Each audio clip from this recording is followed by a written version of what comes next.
ఆచి చికెన్ మసాలా. తెలంగాణ రాష్ట్ర భవిష్యత్తు అభివృద్ధి కేవలం కేసీఆర్ చేతుల్లోనే ఉందన్నారు బీఆర్ఎస్ రాష్ట్ర ప్రధాన కార్యదర్శి టి జీవన్ రెడ్డి.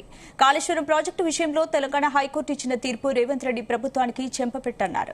ఇప్పటికైనా రాజకీయ కక్షలు పక్కన పెట్టి ప్రజల ప్రయోజనాల దృష్ట్యా మేడిగడ్డను వెంటనే వినియోగంలోకి తీసుకురావాలని డిమాండ్ చేశారు.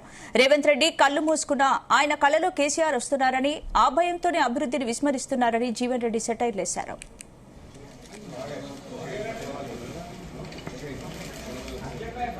ఈరోజు పత్రికా ముఖంగా వాస్తవంగా ఏదైతున్నదో ఈ కాళేశ్వరం ప్రాజెక్టు పట్ల అపోహలు సృష్టించి ఒక కుట్రపూరితంగా వాళ్ళ తెలంగాణ రాష్ట్ర ఏర్పాటు ఉద్యమ నేత బీఆర్ఎస్ పార్టీ అధ్యక్షులు వాస్తవంగా తెలంగాణ రాష్ట్రానికి జీవనాధారమైనటువంటి ఈ కాళేశ్వరం ప్రాజెక్ట్ నిర్మాణానికి చొరవ చూపెట్టినటువంటి కేసీఆర్ గారి పట్ల కొంత ఒక కుట్రపూరితంగా దోషికెత్తి చూపాలైతే ప్రయత్నం చేయడం జరిగిందో దాన్ని నిన్నటి రోజు రాష్ట్ర అత్యున్నతమైనటువంటి న్యాయస్థానం హైకోర్టు పటాపంచలు చేస్తూ ఏ పీసీ ఘోష్ కమిషన్ నివేదిక ఆధారంగా ఇవాళ దోషికెత్తి చూపాలని ప్రయత్నం చేయడం జరిగిందో ఆ పీసీ ఘోష్ కమిషన్ నివేదికకు చట్టబద్ధత లేదు, దాని ఆధారంగా ఏ విధమైన చర్యలు తీసుకునేటువంటి అవకాశం లేదు అని చెప్పని పేర్కొనడం ఏదైతుందో ఒక విధంగా ఇది రేవంత్ రెడ్డి గారి ప్రభుత్వానికి చెంపపెట్టు లాంటిదని చెప్పండి.